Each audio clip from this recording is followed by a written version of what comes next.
correctamente. Ya saben, manden sus caritas felices, por favor. Muy bien. Hablando de las situaciones sociales, ¿no?, y académicas, que son las que nos afectan directamente, pues me da gusto de alguna forma que en su escuela, ahí en Juriquilla, ya hayan decidido levantar el paro de actividades académicas, pero pues ojalá que haya sido realmente logrando, ¿no?, o cumpliendo que estos elementos tan nocivos que se estaban discutiendo sobre los trámites que afectaban a algunos de los profesores, pues ya hayan sido resueltos, ¿no? Se los comento, en este momento en la Facultad de Ingeniería se está discutiendo apenas esta reunión entre la Asamblea Estudiantil y el cuerpo directivo de la misma. Por eso a sus compañeros de las asignaturas de Ingeniería Mecatrónica, pues el día de hoy no les pude dar clase porque seguimos nosotros con una suspensión de actividades. A ver qué es lo que se discute, a ver a qué acuerdo llegan y esperemos que también ya con sus compañeros de ingeniería retomar las actividades, pero también, como les comento, no se nada más es retomar las actividades porque sí, sino porque realmente hubo un cambio. Si no, de nada sirve que hayamos perdido algunas clases en el que perder la clase, digo, ¿por qué? Porque ese horario, ese momento en específico ya no lo vamos a recuperar. Los conocimientos que hubiéramos abordado en esas sesiones los vamos a seguir viendo, no tengan preocupación por ello, pero pues nuevamente, ¿no? El no habernos reunido o el haber tenido esa suspensión de actividades se hizo con una finalidad. Esperemos que realmente se logre esa finalidad. Si no, desde mi muy particular punto de vista, pues, las acciones no sirvieron de nada, ¿no? Espero que ustedes hayan tenido la oportunidad de aprovechar ese tiempo de las múltiples formas que se los comenté para actualizarnos con otras actividades, para ponernos al día en temas de relevancia, para poder inclusive compartir, ¿no?, algunos momentos sociales, familiares que tal vez no habíamos tenido oportunidad de tener. A final de cuentas, el tiempo es nuestro recurso más valioso y espero que todas y todos lo estemos aprovechando siempre de la mejor manera posible, a pesar de cómo se estén generando las circunstancias. ¿De acuerdo? Entonces, es bueno verles de vuelta nuevamente por acá, ver que han regresado de la Semana Santa, ver que espero, como siempre, te los deseo mucha salud, espero que estén muy bien ustedes ahí en sus casas, con sus familias, y pues entonces, lo que queda a partir de este momento es continuar, ¿no? Todavía tenemos buen tiempo en el semestre, buen tiempo en el que, les recuerdo por ahí, viene ahora una primera parte de avisos parroquiales. A ver, primer aviso parroquial. Algunos de ustedes me mandaron sus ensayos, ya leí casi todos de ellos, muy bonitos, muy interesantes, muy importante para mí saber qué es lo que está pasando más allá de estas personas, de estas representaciones virtuales, ¿no?, que en este momento representan a sus personas físicas. Se me hace muy importante, ¿por qué? Porque eso nos da hasta cierto punto humanidad, ¿no? El saber qué más está pasando con nosotros allá afuera. Ahora bien, hay que regañarlos. Se los dije una vez y también no lo volvieron a hacer. El asunto del correo. Ajá. En la primera sesión de clases describimos un asunto del correo para las entregas de sus evaluaciones, de sus tareas y todo esto. Ajá. El asunto del correo era corchete, abre, el nombre del equipo. Ya no hay pretexto, ya todos tienen un equipo asignado, ¿cierto? A ver, carita feliz, sí, sí tienes equipo, carita triste, sí, no. Digo, si veo alguna carita triste por ahí, pues lo resolvemos y le asignamos un equipo, ¿no? Ajá, por ahí ya veo que ya, ajá, por ahí había visto una carita triste, pero creo que la corrigieron. Entonces, a ver, se supone que todos tienen un equipo. Debieron decidir el nombre de su equipo. Ajá. Equipo que no se sienta con la capacidad de ponerse un nombre, dígamelo y yo se los pongo, ¿sale? ¿Será alguna primera ocurrencia que tenga? ¿Será a lo mejor lo primero que cruce mi vista? No lo sé. Preferiría yo que ustedes se asignaran un nombre y que eso también hablara como un poco de esta identidad, de esta conexión, de algo que quieren decirnos entre todos los compañeros de ese equipo que los representa, ¿no? Yo no entiendo la palabra, la he visto utilizado mucho en la jerga por ahí actual, pero por ahí entiendo que hubo un equipo que se llamaba las bichotas virtuales, una cosa similar así. Primero, ahí está mal y se los voy a contar por qué. porque también, si recuerdan, lo primero que dijimos en la primera clase fue 10 caracteres máximo de extensión del nombre del equipo. Entonces, ese nombre que tan largo que le pusieron, lo voy a cortar a los primeros 10 caracteres que tenga y a ver qué queda, ¿sale? Y segundo, por ahí, si alguien del equipo quisiera nutrirme de información, no tengo ni idea de qué es una bichota, me parecería importante saber qué es para poder yo saber a qué se refiere en eso, en la jerga que manejan regularmente, ¿no? Entonces, por ahí, si alguien al final de la clase del equipo me quiere compartir qué es, se lo agradecería mucho porque no tengo ni idea de qué sea eso actualmente, ¿no? Ahora, punto número uno. Punto número dos. Muchos mandaron sus ensayos sin nombre de equipo. Ajá. Los puedo asociar a sus nombres, pero habíamos quedado en algo. El formato se cumple. Ajá. Entonces, vamos a partir de que la semana de la entrega de estos ensayos y la semana de entrega de los videos, que todavía algunos equipos falta que me manden sus videos, pues no teníamos actividades de evaluación. Entonces, por favor, última oportunidad, por última vez, si alguno de ustedes tiene ese error que les comento en la entrega de su ensayo o de sus videos, por favor, vuélvanlo a mandar con el formato correcto.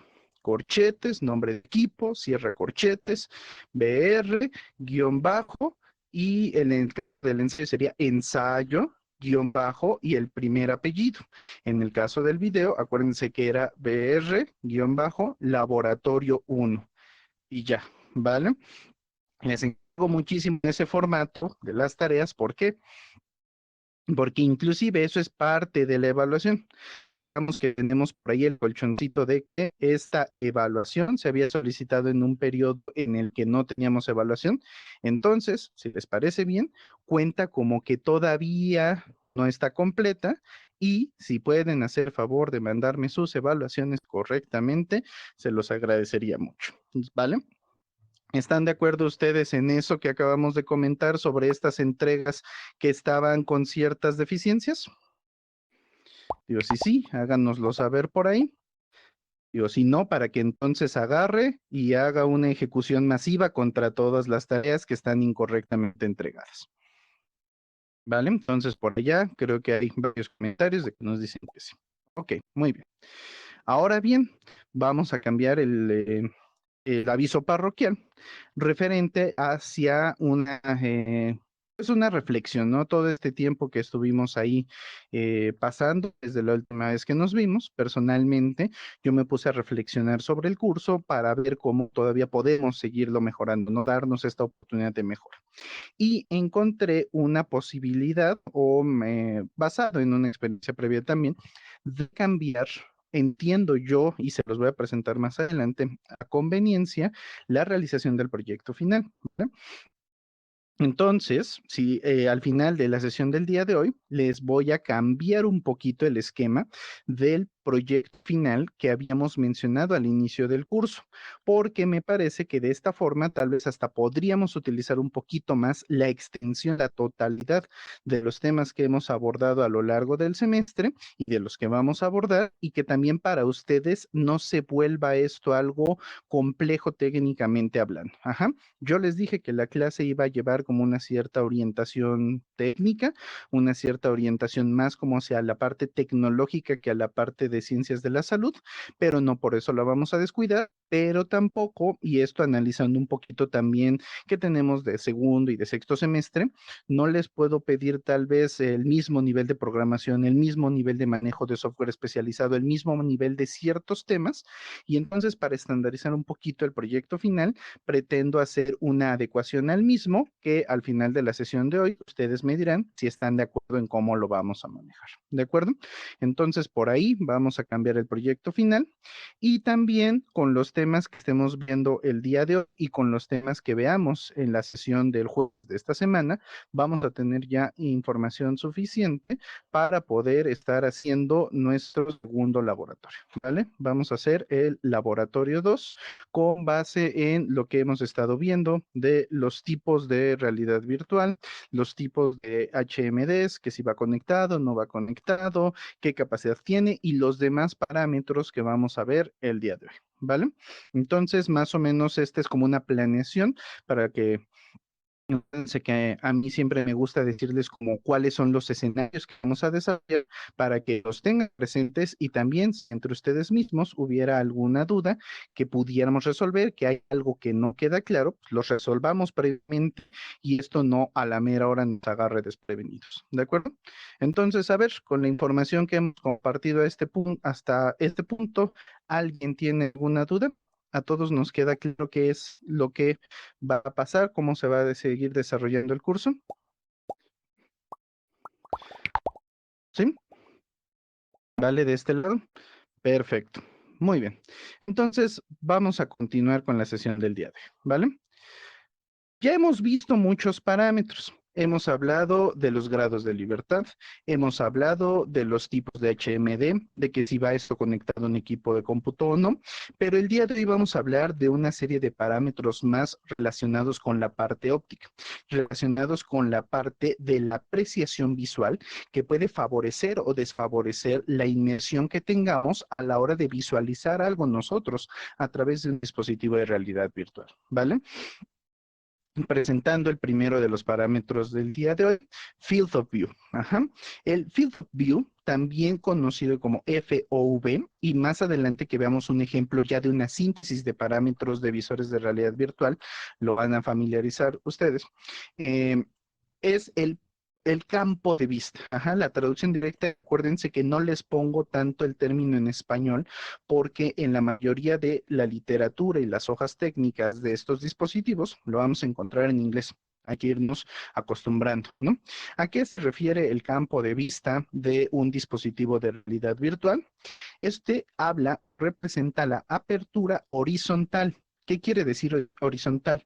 En este campo, en este recorrido que estoy haciendo yo en este momento con mi mano, de esta forma es en el espacio, en el plano, en el que se considera la apertura angular creada por la dimensión y distribución de las pantallas con las que contamos en nuestros visores montados, ¿no? En nuestros HMDs.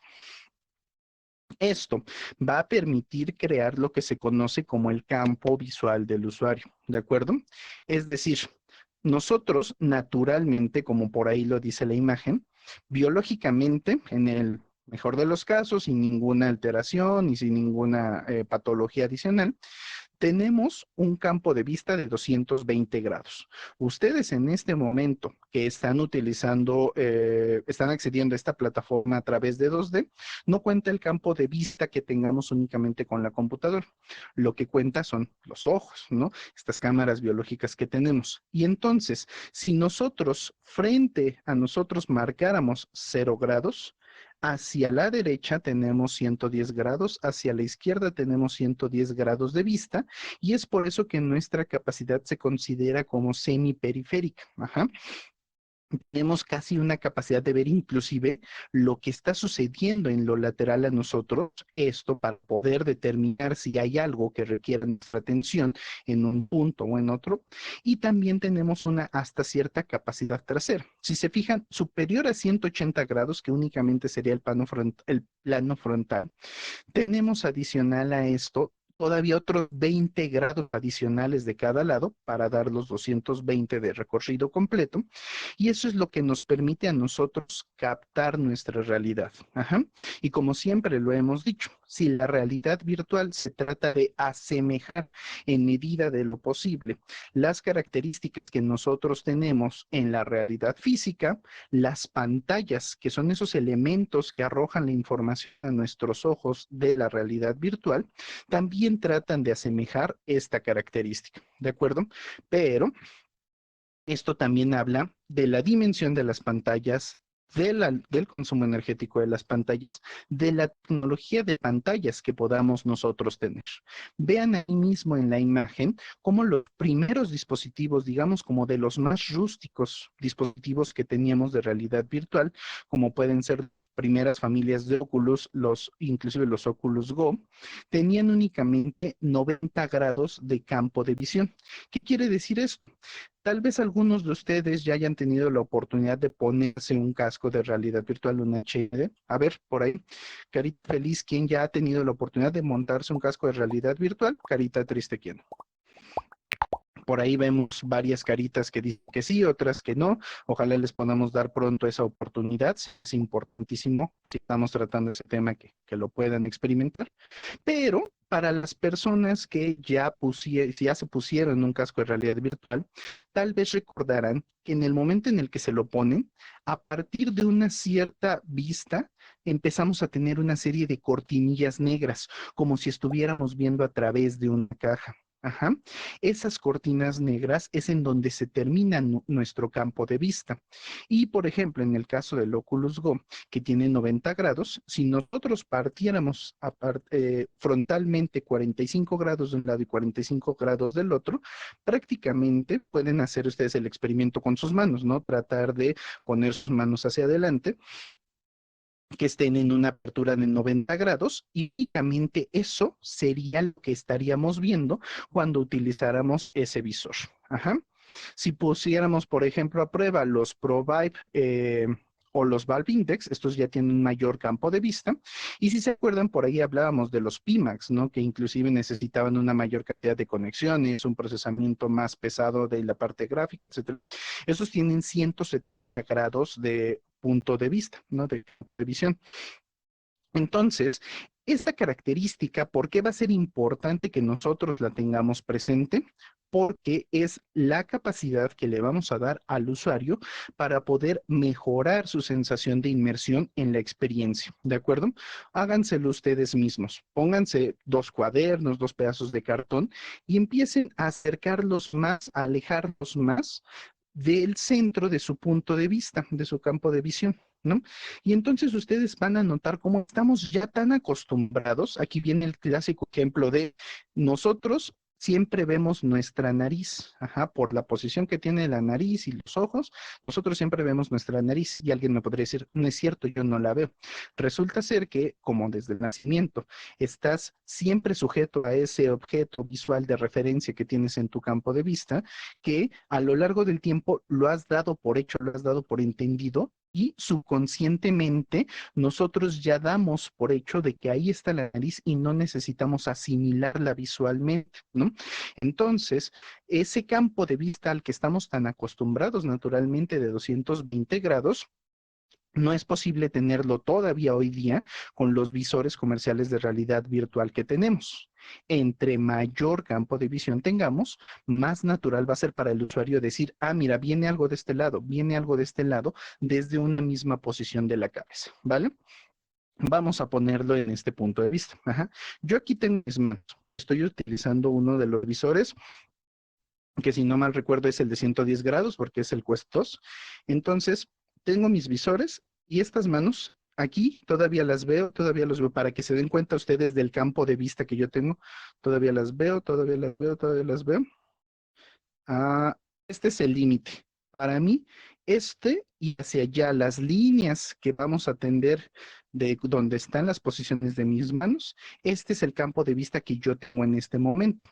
Habría que pensar nosotros, entonces, por ejemplo, en nuestros equipos de cómputo, cuál es el campo de vista que tenemos. Y si quisiéramos modificarlo, pues ustedes ya lo saben, por ejemplo, las pantallas extendidas, ¿no? Ponerle una pantalla lateral, hacer que toda la pantalla ocupe los dos monitores y con eso incrementamos nuestro FOV. ¿De acuerdo?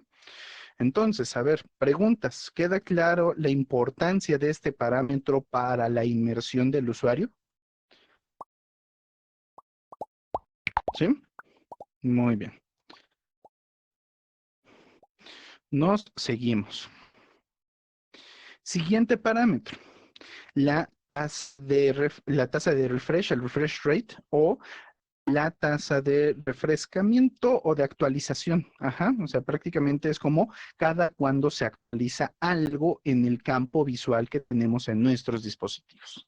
Vamos a entender y prácticamente la definición del refresh rate va a ser como la capacidad de despliegue de cuadros por segundo que tiene un dispositivo. Y recuerden que los cuadros por segundo son en una unidad de tiempo cuántas veces va a cambiar una imagen para darnos a nosotros la sensación de dinamismo, la diferencia entre lo estático de una fotografía y el continuo de un video. ¿De acuerdo? Entonces, vamos a entender esta tasa de actualización o refresh rate como la capacidad de despliegue de cuadros por la unidad de tiempo que tiene un dispositivo. Esto generalmente no lo vamos a encontrar en cuadros por segundo, lo vamos a encontrar en una unidad más convencional, más relacionada con una frecuencia, que son los famosos hertz, ¿de acuerdo? Esta unidad también está relacionada con la métrica de los cuadros por segundo, que son los FPS. Tal vez algunos de ustedes hayan visto este parámetro ya en equipos de cómputo, en pantallas, monitores, etcétera, ¿no? Una vamos a definir o vamos a aterrizar los cuadros por segundo como una cantidad de imágenes diferentes que pueden ser generadas o reproducidas dinámicamente en la unidad de tiempo, ¿de acuerdo? ¿Y por qué es importante para nosotros conocer la cantidad de imágenes diferentes que podemos reproducir en un segundo? Porque con esto, nuevamente, todos estos parámetros son los que nos van a hablar o que nos van a favorecer la inmersión del usuario con el dispositivo y con la experiencia que le estemos trayendo. Ustedes mismos tal vez ya lo hayan experimentado, por ejemplo, cuando disminuye la velocidad a la que se generan los cuadros en una conversación o en una videollamada, ¿no? Ahora que está muy de moda usar Zoom, Meets y demás, seguramente han visto cómo para ciertas conexiones de repente podemos ver a la persona y en la siguiente unidad de tiempo la persona se movió espontáneamente hasta el otro lado y en la siguiente hasta el otro lado y de repente se perdieron cuadros entre una transición y otra. Si tuviéramos una conexión mejor en la cual se pueden mandar más de estas imágenes por segundo, podríamos ver totalmente la transición de la persona moviéndose dinámicamente a lo largo de su entorno. Evidentemente, aquí estamos hablando de una capacidad de procesamiento. Estamos hablando primero de la cantidad de imágenes que podemos generar en un dispositivo y por lo tanto también estamos hablando del rendimiento gráfico del mismo, ¿de acuerdo? ¿Y por qué será importante poder generar más o poder generar menos imágenes? Para que un determinado estímulo visual que nosotros estemos tratando de llevar al usuario no tenga pérdidas de información. Es decir, que por ejemplo, si estamos viendo el desplazamiento de una persona, podamos nosotros entender de mejor forma cómo está haciendo este desplazamiento sin perder información del mismo, ¿vale?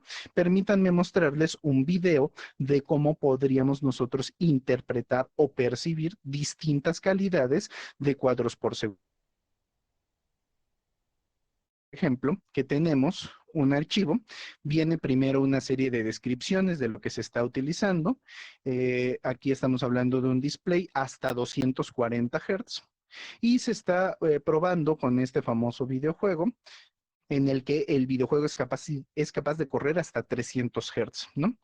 Se presenta un escenario similar.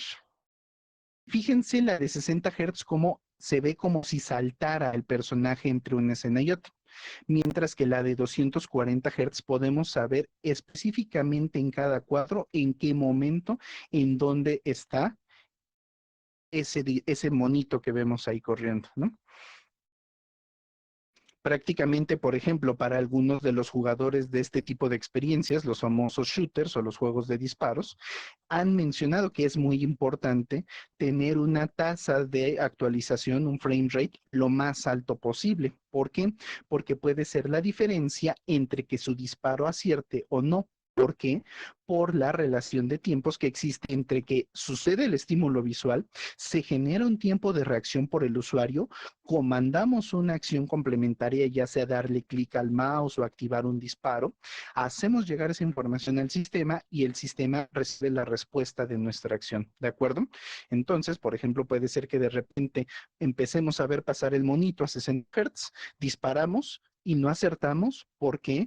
Porque ese ya está en una posición diferente a con la cual nosotros actuamos, ¿no? Ahí pueden ver la diferencia, 144, este de 240.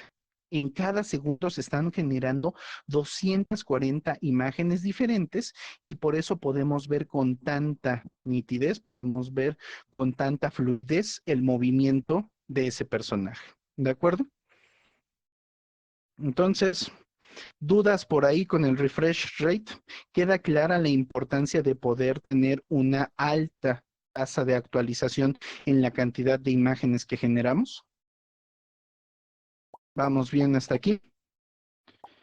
Esa, en este momento, podría ser la diferencia entre que tal vez ustedes pudieran ver movimientos más naturales de lo que estoy tratando de hacer aquí con las manos y que pudiéramos nosotros interpretar de mejor forma qué es lo que está llevando a cabo el usuario.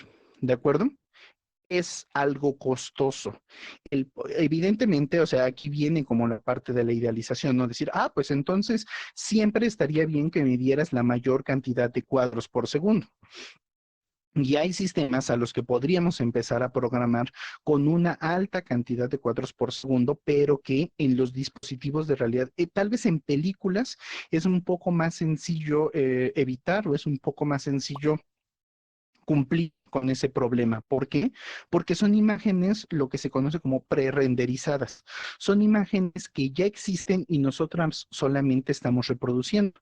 Pero, por ejemplo, aquí en este salón de clases, en este momento, ¿cómo sabe el equipo de cómputo que me voy a mover para un lado, que me voy a mover para el otro? Tiene que hacer un proceso de procesamiento gráfico en tiempo real. Y hacer eso es costoso energéticamente hablando y a nivel de los dispositivos que pudieran llegar a requerir para hacer ejecuciones de sistemas de realidad virtual. En todo momento se tiene que estar generando la imagen de lo que está sucediendo en ese momento, pero no porque esté pregrabada, sino porque en ese momento el usuario puede tener una reacción inesperada y el sistema gráfico debe de saber y debe de poder acoplarse a eso. ¿De acuerdo? Como ya lo veíamos en algunos sistemas de visores de realidad virtual que van conectados a equipos de cómputo, las tarjetas gráficas que solicitan generalmente son las de mayor generación para poder tener una mayor capacidad de soporte de un refresh rate que nos permita también siendo coherente con el monitor que lo va a poder aprovechar. ¿Por qué? Porque no todos los dispositivos aceptan toda la variedad de refresh rates que existen. Cuando nosotros compramos, por ejemplo, un monitor, una pantalla, tal vez ustedes ya lo hayan comprado para sus casas o hayan visto inclusive ahí en la caja, en las cajas que dice 60 Hz, 120 Hz. ¿A qué se refiere esa medida? Se refiere a este parámetro que tenemos aquí, que la capacidad que puede tener para poder generar esos cuadros por segundo sea más amplio. Pero también viene ahí algo bien importante. No nada más es que porque mi pantalla tenga 240 Hz, el contenido o todo el contenido que voy a reproducir en ella esté a 240 Hz. El contenido debe de tener la información de cada uno de esos 240 cuadros por segundo. Es por eso que aquí viene como una dicotomía o una doble responsabilidad. No solamente es el display el que debe de tener la capacidad de reproducción, el contenido debe de estar hecho para poder correr a esa capacidad. ¿De acuerdo? Vamos bien hasta aquí. ¿Se entiende en parte la idea del parámetro del refresh rate? Bien, entonces, si les parece, tenemos ahí otro parámetro más. No solamente es qué tanto en apertura vemos, sino qué tan rápido podemos generar las imágenes que vemos. Vamos a hablar del siguiente parámetro, importantísimo también para poder generar calidad de imagen dentro de nuestras experiencias virtuales, la llamada resolución. ¿Qué es la resolución de un dispositivo? Es la cantidad de píxeles. ¿Qué es un píxel? Digo, vamos a definir cada una de las cosas, ¿no? El píxel es la unidad mínima. Prácticamente es un píxel, se representa generalmente por un cuadro. Muchas veces también, por ejemplo, en pantallas LEDs puede ser un círculo o en algunos otros fabricaciones especiales puede ser un hexágono. Las geometrías son variantes. La más convencional es un cuadro. Esta unidad mínima es el cuadro mínimo que puede cambiar de color para poder generar una imagen. Cuando nosotros tenemos una imagen como la que ustedes tienen en este momento en sus pantallas, cada uno de los píxeles, cada uno de los cuadritos que componen a nuestras pantallas va a cambiar de color conforme lo vaya requiriendo el elemento gráfico que vamos a desplegar, ¿vale? Cada uno de esos cuadritos que adquiere uno y un color en particular es un píxel. Entonces, para nosotros, regresando a la definición de la resolución, ¿qué es la resolución? Pues es la cantidad de estos pequeños cuadritos, de los píxeles, que vamos a tener a lo ancho. Primero se mide así a lo ancho y a lo alto de la pantalla de un determinado dispositivo, ¿vale? Veamos ejemplos del famoso pixeleo o de la diferencia en cantidad de píxeles que tiene una misma imagen. Vean la imagen que tenemos ahí a la izquierda, ¿no? Esa imagen de la izquierda, la que está al extremo izquierdo, nos dice que está a 10 ppi. Oye, espera, esa unidad no me la has mostrado. ¿Qué es un ppi? Es un píxel por pulgada, píxel per inch. Ajá. Lo pueden encontrar como ppps, que también son píxeles por pulgada o píxeles por punto. Ajá. Píxeles por inch o píxeles por pulgada. Eso quiere decir que si nosotros hiciéramos en una medida del sistema métrico como es 2.54 centímetros, a lo largo de esos 2.54 centímetros tendríamos 10 píxeles, diciéndonos que entonces relacionaría ahí cada uno de esos cuadritos, cada píxel prácticamente mide, entonces, 0.25 centímetros, ¿no? 25 milímetros por ahí para poder darnos la pulgada completa. Pero a final de cuentas es un píxel más grande y ese píxel va a cambiar a un solo color y tenemos representación de 10 píxeles por pulgada generando 120 por 180 píxeles de calidad de imagen y vean, tal vez podríamos ahí nosotros discernir que es un ojo o que se trata de algo con una cierta coloración, pero no nos es totalmente claro a qué nos referimos. Ahora bien, si pasáramos a la siguiente imagen que tenemos en la imagen B, en la cual tenemos una misma imagen, pero con una calidad de 50 píxeles por pulgada. En una pulgada ya vamos a tener 50 de esos. Entonces, prácticamente estaríamos diciendo que en vez de que un píxel mida 0.25 centímetros, un píxel medía 0.05 centímetros, ¿no? Entonces, cada 0.05 milímetros nosotros podríamos variar el tono, la coloración de ese cuadrito y en una imagen de 600 por 900 píxeles, noten que la dimensión de cada una de estas no cambia. ¿Qué es lo que cambia? La resolución. Ajá. La resolución es de 600 por 900 píxeles y podemos obtener una imagen bastante más definida. Estarán ustedes de acuerdo que entre la imagen A y la imagen B pues tenemos evidentemente una diferencia que tal vez si los de atrás no notan tanto la diferencia, se pueden acercar aquí a la proyección y aquí sí podemos ver claramente el pixeleo que tiene esa imagen, ¿no? Bueno, si no les es suficiente, pues podemos pasar a la siguiente, 240 ppi o 240 píxeles por pulgada. Hacemos la división correspondiente, creo que nos toca como a 0.01 centímetros. Entonces, en 0.01 centímetros vamos a tener un solo píxel.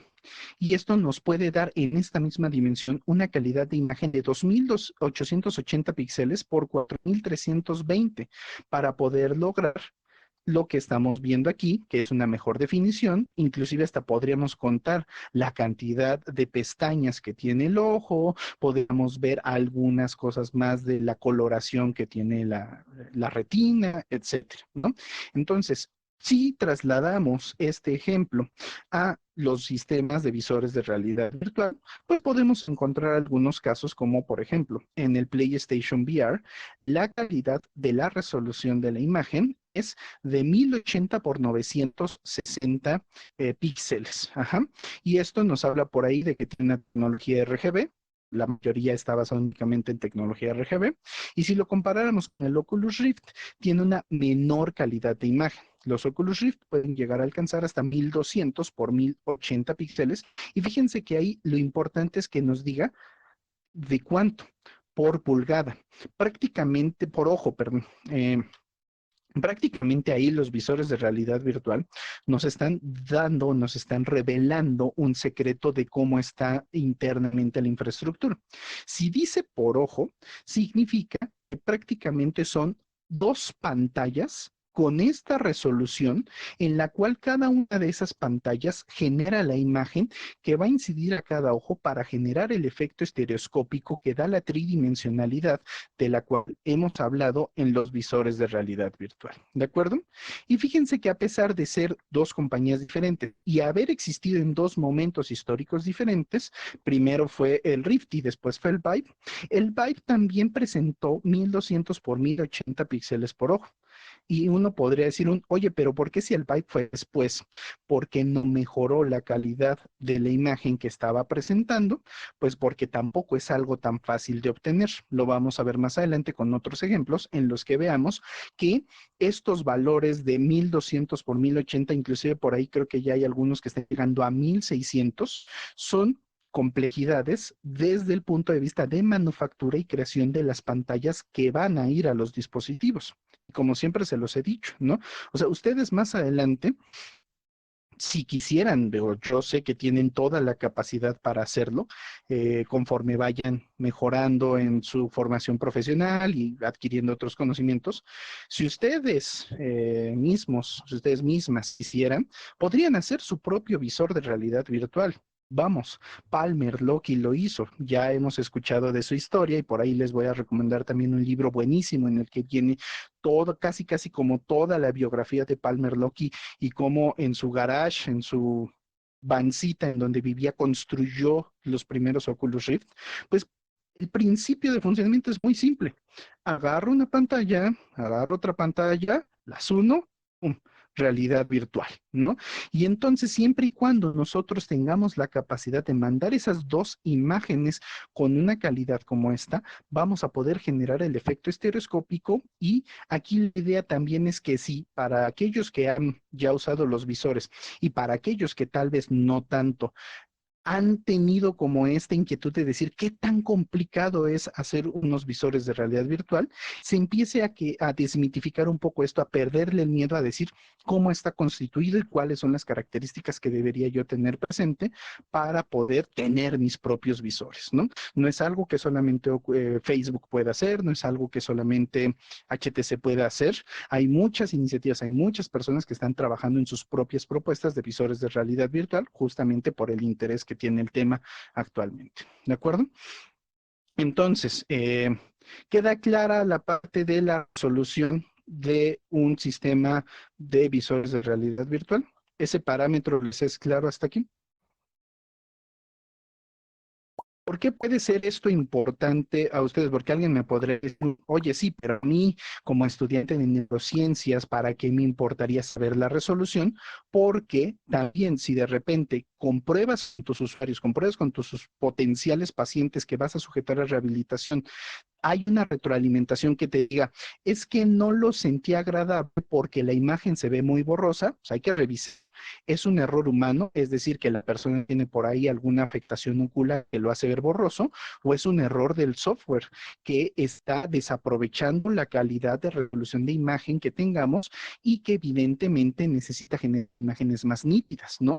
Tú decides si le presentas a tu paciente calidad de gráficos como estos, o si le presentas calidad de gráficos como estos para poder mejorar su experiencia de inmersión al mismo. Por allá, Grecia, no sé si era una duda o si nada más estabas diciendo que todo bien. Si es una duda, adelante, te escuchamos. En el caso de las pantallas que dicen 4K, ¿hay 4000 píxeles por pulgada o cuál es la medida de los píxeles? No son 4000 exactos, déjame me acuerdo, 8, son 4320, porque parten del 1K, que es 1080. Entonces es 4320 a lo ancho y a lo alto, nada más hay que sacar la resolución. Seguramente has escuchado también de los tamaños 4:3 o 16:9. ¿Eso qué quiere decir? Que por cada 4 cuadros a lo ancho hay 3 cuadros a lo alto, o 16:9, famoso panorámico. Por cada 16 cuadros a lo ancho hay 9 a lo alto. Eh, Simplemente lo que hay que hacer con el 4K es multiplicar por 4 el 1080, te da los 4320 que te mencioné, y para poder sacar la cantidad de píxeles lo alto que tienes, habría que ver si es un 4K de 16:9 o un 4K de 4:3. Si es un 4K de 16:9, aplicas la reglita de 3. Si son de 16:9 y yo tengo 4032, ¿cuántos me tocan? Y con eso podría saber la cantidad de píxeles a lo alto que tiene. ¿De acuerdo? ¿Sí queda claro por ahí la duda? Perfecto. Por acá, no sé si hay alguna duda. Todo va quedando claro con los parámetros de los que hemos estado hablando. ¿Ah? Repito, ¿cuál es la intención de esto que hemos estado viendo? Yo quiero a ustedes volverlos unas personas expertas, hasta cierto punto, ¿no? Dentro de lo que cabe, en que cuando se acerquen a la ficha técnica de un dispositivo de realidad virtual, no se queden atrás, no se los quieran chamaquear, no les quieran ver la cara, con ciertos parámetros para poder ofrecer un determinado funcionamiento de aquello en lo que vayan a poner la realidad virtual, y ustedes sepan a qué se refiere cada una de estas bondades en un equipo, ¿vale? Aquí tenemos un ejemplo más de las resoluciones en distintos visores de realidad virtual, ¿no? Vean, por ejemplo, el ODY, ese es un visor chino ya bastante descontinuado. Por ahí tenemos el ODY Plus, que se ve la diferencia en calidad de imágenes. Tenemos los famosos, en la parte superior, digamos, que están como los de mayor generación. Va Index, Oculus Rift S y HP Reverb. De hecho, ahí en el Index ya existe uno mejorado, el Rift S. Si ustedes con la información de la tarea 1 han estado pendientes de la información que se ha generado en temas de la realidad virtual, tal vez hayan escuchado la noticia de ayer. En el mundo de la realidad virtual, el día de ayer, la noticia principal fue que Oculus ya oficialmente descontinuó sus Rift S. Los Oculus Rift S eran unos visores conectados a computadora, eran unos visores con ciertas características técnicas. Vamos, el punto es que si alguien, si una de las compañías líderes que lleva ahorita como una directriz muy fuerte en desarrollo de hardware para realidad virtual te dice, voy a descontinuar el Rift S, pero estoy apoyando muchísimo el Quest 2 y de hecho tengo planes de un Quest 3 que también sea híbrido, pues te está diciendo una cierta tendencia de hacia dónde va el uso de dispositivos de realidad virtual. Pocos o especializados son los que se van a quedar dentro de los famosos dispositivos Tethered o los que necesitan un equipo de cómputo adicional, Index y Reverb. Pero al menos la visión que tiene Facebook y Oculus dentro de esto es poder tener headsets standalone, headsets que lo único que necesite sea tenerlo cargado, encenderlo y usarlo, ¿no? Y si se fijan, evidentemente hay una calidad de imagen distinta entre los Rift S y los Reverb. ¿Por qué? Porque no es lo mismo que el gráfico lo haga un dispositivo que está interno a unos visores que puedes andar portando por todos lados y que tienen que disminuir o que tienen que ahorrar su consumo energético para que te dure la batería, a un dispositivo que se puede gastar la cantidad de energía que quieras. ¿Por qué? Porque está conectado a una toma de alimentación permanente de energía eléctrica, ¿no? Entonces, ahí hay algunas diferencias que tomar en cuenta. Podemos verlo con esta imagen que representa distintas calidades. También ustedes mismos, ¿no? Podrían hacer una representación o podrían hacer un pequeño primer estudio con sus potenciales pacientes de decir, a ver, te voy a enseñar 5 tipos de imágenes y si encuentras diferencias entre ellos o si hay podemos hacer una prueba de apreciación para saber si hay realmente una diferencia cognitiva significativa entre una y otra y poder decir, no necesito tanta resolución, no necesito un 4K, no necesito un 8K, puedo quedarme con una resolución tal y a partir de eso nosotros empezar a describir el hardware que vamos a requerir para nuestras experiencias de realidad virtual, ¿vale? Ahora bien, con estos parámetros, ustedes ya podrían ir a una tablita como la que tenemos aquí. Ajá. Según yo, si no alcanzan a ver todos los detalles que tenemos, con el scroll del mouse me parece que pueden hacer como zoom a la vista que tienen en sus equipos de cómputo y si no, pues pueden acercarse también a la pantalla para que lo vean. En el que quiero que vean esta tablita que nos da, por ejemplo, HP con el Reverb G2, ¿no? Que es su dispositivo más actualizado.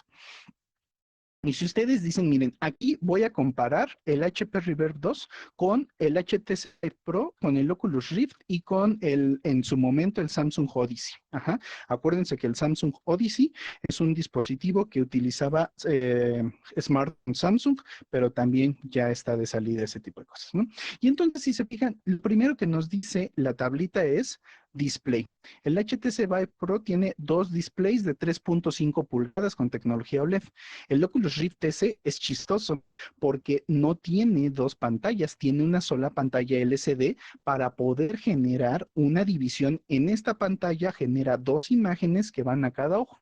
Y el Odyssey sí tiene 2 pantallas que van a 3.5 pulgadas, ¿no? La resolución. Fíjense, un parámetro que acabamos de ver. En el HTC Vive Pro tenemos 1440 por 1600 por ojo. En el Oculus Rift S, con la división de pantallas, tenemos 1280 por 1440 por ojo, lo que prácticamente nos está diciendo que tendríamos una sola pantalla de 1280 por 2840. Ajá, en alto. ¿No? En ancho cambiaría al doble porque es una sola pantalla generando estas 2 resoluciones para cada ojo. Y en el caso del Samsung Odyssey, lo mismo que en el Vive Pro, ¿no? Fíjense, y por ahí alguna de sus compañeras lo había comentado en su momento y le dije, aguántame tantito porque en este momento todavía no vamos a acabar de comprender qué es lo que pasó con ese parámetro, pero es momento de recordarlo. Dice, ajuste IPD mecánico. El HTC Vive Pro lo tiene, el Oculus Rift S no lo tiene y el Odyssey sí lo tiene. Ajuste IPD mecánico. Hay algo que por ahí tal vez, y si recordamos la historia de los visores de realidad virtual, no habíamos retomado, no habíamos vuelto a hablar de eso, pero que era importantísimo poder tenerlo si queríamos nosotros tener la capacidad de acercarnos a más personas, a que más personas utilizaran nuestros dispositivos. ¿Alguien por ahí se acuerda cuál es ese parámetro que hemos estado dejando de lado, que era bien importante para que las personas pudieran utilizar un visor de realidad virtual y que aquí está expresado en esta tabla con esas 3 letras? IPD. Les doy un tip. La D es de distancia. La I y la P de qué serán. La distancia de algo que tal vez importaría, qué tan... ¿El punto A ver, focal? el famoso punto focal, que en este caso, muy bien, Daniela, muy bien recordado. Por acá su compañera nos recuerda, oye, ¿te acuerdas cuando hablábamos de la historia de los visores de realidad virtual y que inclusive tanto en la espada de Damocles como en el dispositivo de Sutherland, en todos estos visores que vimos en la historia, tenían la distancia focal fija? Y esa distancia focal también se conoce como distancia interpupilar. Ajá. Interpupilar distancia. De ahí viene el IPD. Siempre que ustedes vean un hardware de visores de realidad virtual, busquen este parámetro. ¿Por qué? Porque si dice que no tiene un ajuste de IPD, ¿qué significa? Que los visores, los lentes, las pantallas están fijas. Y si nosotros tenemos por ahí pacientes, tenemos usuarios que tienen distintas, que tienen muy separados las distancias interpupilares, las distancias de punto focal, probablemente no vayamos a poder atender a todos o no vaya a poder ser grata la experiencia de todos, no vayan a poder captar la estereoscopia todos porque está fijada la distancia interpopular de los lentes de ese visor, ¿no? Pero si vemos que dice ahí ajuste mecánico del IPD, eso significa que tal vez sus visores, imagínense ustedes que tengo aquí unos visores, pues los tengo, ¿no? En esta parte tienen una palanquita. En el caso de los que yo tengo, lo tienen en los mismos lentes y lo que podemos hacer es sujetarlos y hacerlos, abrirlos de un lado al otro para poder ajustar hasta que nosotros estemos cómodos con cómo se ve la imagen tridimensional, ¿de acuerdo? Entonces, por allá, alguna de sus compañeras me acuerdo que había mencionado el oye y de estos dispositivos que nos has mencionado, cómo están abordando lo de la distancia interpupilar meramente con un riel mecánico en el cual están los dos lentes y los lentes pueden ajustarse para recibir la información de las pantallas de manera conveniente para el usuario. ¿De acuerdo? Aquí, sin querer queriendo y también recordando algo de lo que ya habíamos visto en la historia, pues acabamos también de recordar la distancia interpupilar y cómo es un parámetro importante para la selección de un visor de realidad virtual. ¿De acuerdo? Seguimos con esto. Por aquí dice una tira de píxeles RGB, solamente el Oculus Rift la tiene.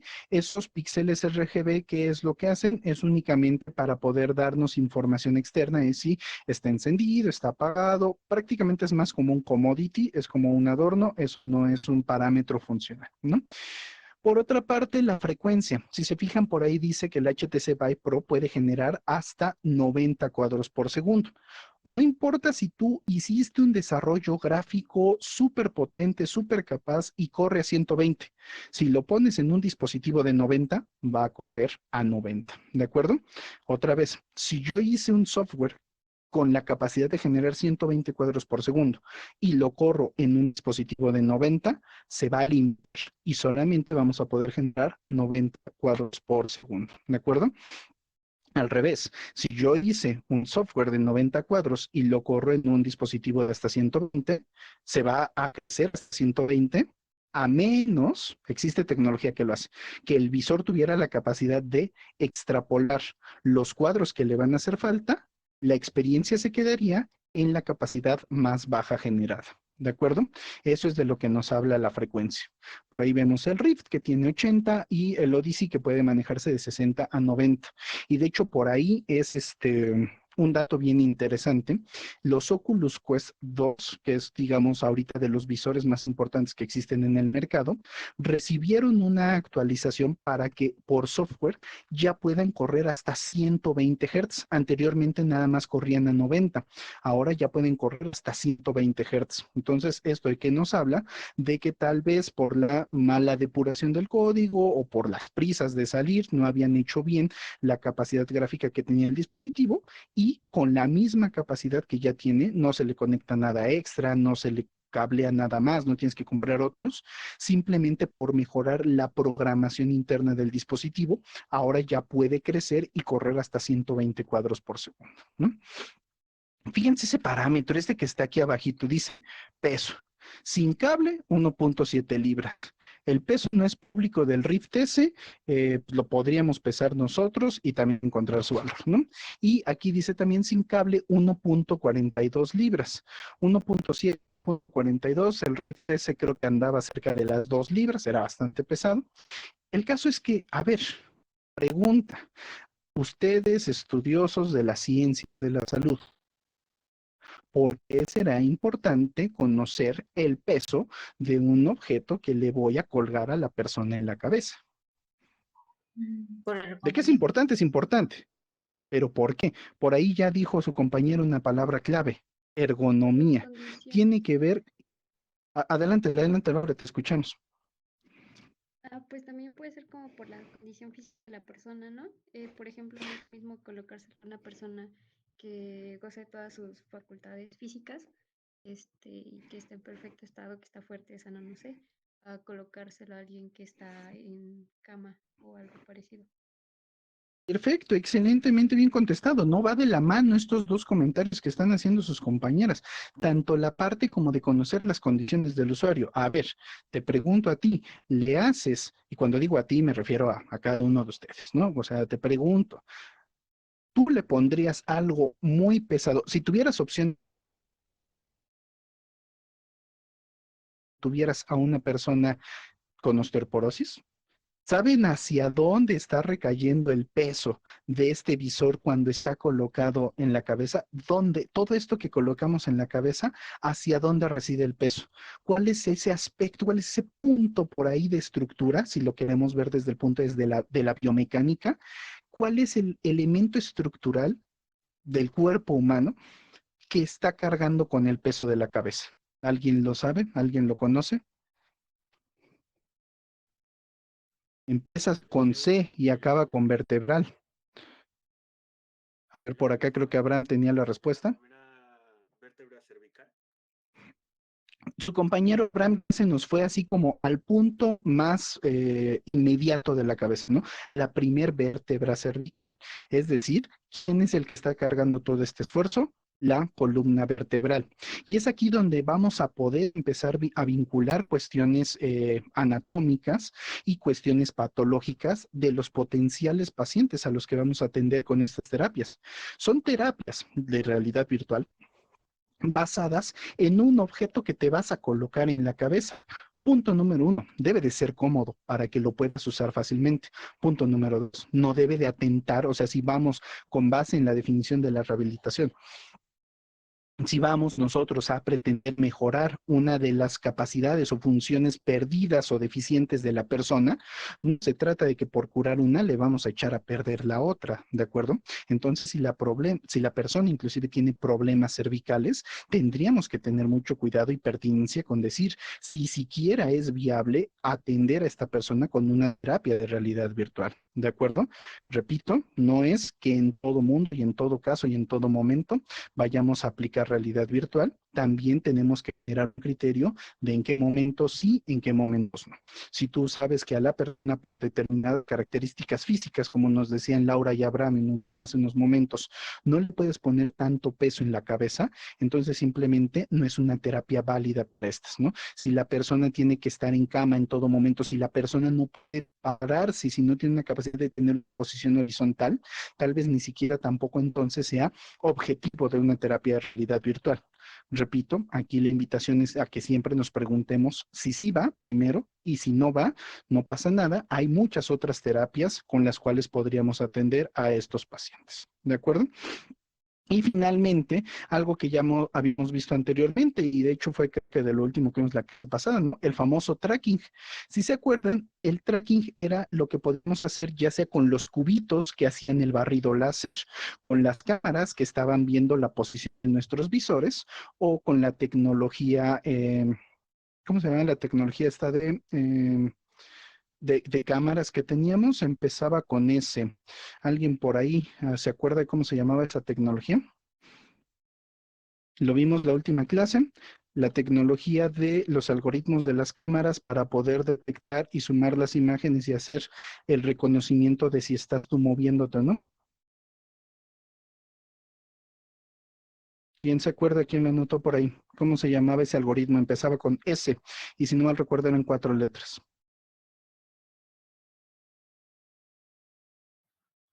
¿Quién? Slam. SLAM, ajá, por ahí Nuria nos recuerda, SLAM era la serie de algoritmos que nos permitían con las cámaras que estaban dentro de los visores de realidad virtual poder identificar la posición en nuestro espacio real. Ajá. Entonces, por ejemplo, fíjate, aquí nos dice que el HTC Vive Pro funciona con las SteamVR Base Station. Son los cuadritos que hacen el barrido láser que les enseñé en alguna ocasión. Por otra parte, el Rift S funciona con cámaras, es decir, con dos cámaras que necesitamos posicionar para poder saber en dónde está colocado el objeto. Y finalmente, aquí tenemos que el Galaxy Odyssey funcionaba con cámaras para el traqueo en un área infinita, es decir, este utilizaba la tecnología SLAM. Con base en estos parámetros, nosotros podemos saber si vamos a requerir conexiones adicionales, un espacio delimitado, un área en particular en la cual conectar estos lighthouses o conectar las cámaras de los visores, o si inclusive todo ya está inmerso en los propios visores y con eso podemos empezar a utilizarlo. ¿De acuerdo? Ahora bien, pregunta. ¿Se sienten ustedes ya con lo que hemos hablado, con la forma en la que hemos discutido esta tablita, con cada uno de los parámetros que hemos estudiado? ¿Ustedes considerarían que ya tienen la capacidad como para ir a una hoja técnica de uno o varios visores de realidad virtual, ver estos parámetros y entender a qué se refiere? ¿Saber y analizar cómo está constituido y en qué consiste ese visor de realidad virtual? Por allá alguno de sus compañeros nos dice que sí. ¿Qué opinan los demás? ¿Mm? Por allá algunos otros sí. Y recuerden principalmente este otro aspecto, ¿no? La confianza. Ustedes están adquiriendo varios conocimientos, varias definiciones en el. Lo importante es que las asimilen y se den cuenta de que ya pueden ir a lugares que anteriormente pudieran haber visto estos datos y no entender nada, y hoy día acercarse nuevamente a esas fichas técnicas o inclusive tal vez ver un reportaje, ver alguna nota que habla de estos visores y nos da todas estas cuestiones técnicas, y ustedes ya van a saber a qué se refiere cada una de ellas. ¿De acuerdo? Entonces, esa es la idea hasta este momento. Y en este momento y hasta aquí, la pregunta nuevamente, y como siempre, es ¿cómo vamos? ¿Va quedando claro esto? Sí, por allá vemos varias caritas felices. Ajá.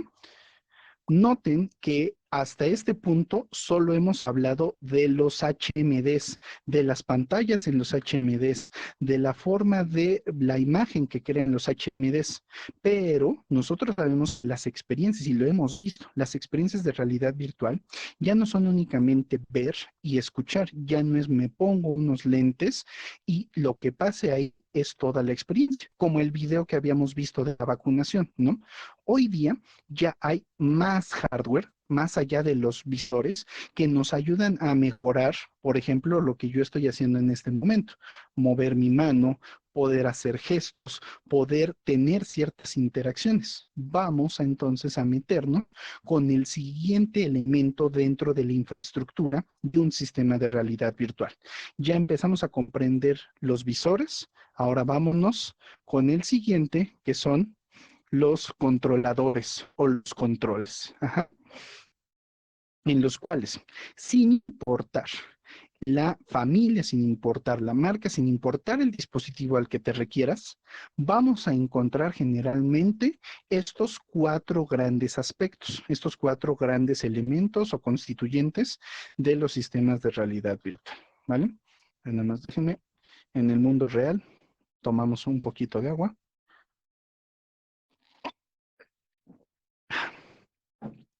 Y entonces, ahora bien, estos controles, como les decía, van a compartir generalmente cuatro grandes elementos.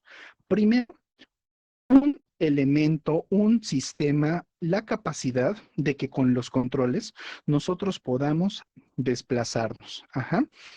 En un controlador de realidad virtual vamos a poder tener la capacidad de desplazamiento para poder sustituir los grados de libertad que tal vez un visor no necesariamente tenga. Recordarán ustedes que habíamos hablado de la capacidad de poder rotar, de poder mover la cabeza, de poder hacerle un lado al otro, pero ustedes simplemente con su mouse y con su pantalla solamente podían tener 2 grados de libertad. ¿Se acuerdan? Que era el de no y el de sí. Pero el de duda, este no lo teníamos. Ahora bien, ¿cómo se desplazan ustedes? Fíjense en mis manos, se van aquí quietas para que vean que no estoy usando los controladores. Un visor que tiene los 6 grados de libertad me permite, ahí me estoy moviendo hacia un lado, hacia el otro, me estoy moviendo los puros visores a través del SLAM que mencionó su compañera, reconociendo lo que hay en mi entorno. Pero si yo también quisiera moverme, como ustedes lo hacen, por ejemplo, a través de las teclas WASD, si yo quisiera moverme en el espacio virtual sin necesidad de estarme desplazando con el visor o estar estático en mi cuerpo físico, pero que mi avatar se desplace, no sé si lo notan aquí, fíjense, no está. Vean, pongan atención por favor aquí en mi mano. En este momento no hay nada presionado. En este momento estoy presionando, estoy sujetando el control de desplazamiento que tiene mi sistema, mi equipo de visores. Lo suelto, vuelvo a agarrar. Y entonces, todo control de sistema de realidad virtual nos debe de dar la capacidad de sustituir al menos 2 grados de libertad adicionales. La traslación en un eje y la traslación en un eje perpendicular a ese para generar un plano de movimiento. ¿De acuerdo? Segundo elemento que la mayoría de los controladores de realidad virtual vamos a encontrar que tienen, push buttons que simplemente son botones pulsadores para poder llevar a cabo ciertas funciones. ¿Qué cantidad? No lo sabemos.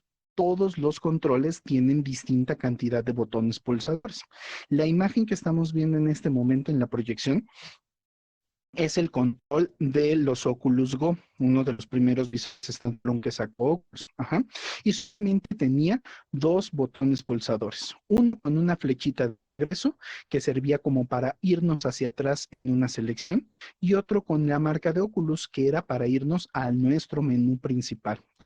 Entonces eran 2 funciones con capacidades bien específicas. Cada push button va a tener una función en particular en el momento en el que lo queramos utilizar.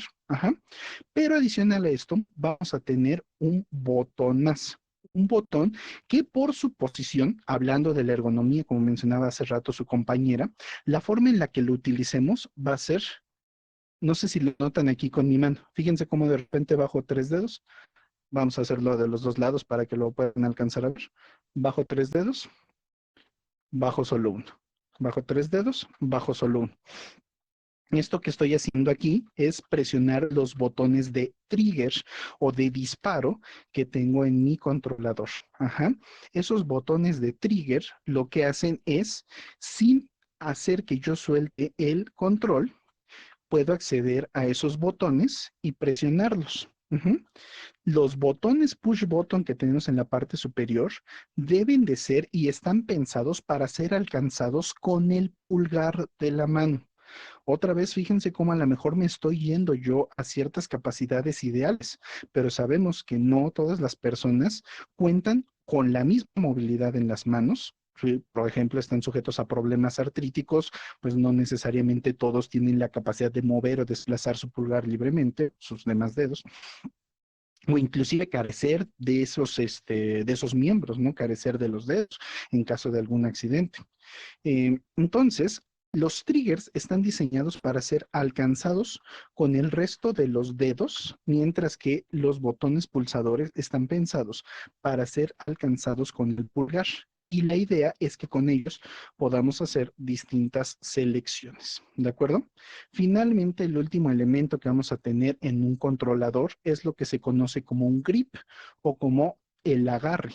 Ese agarre nos va a permitir, yéndonos nuevamente de la mano de la ergonomía, un aspecto de sujeción o de base en la palma de la mano.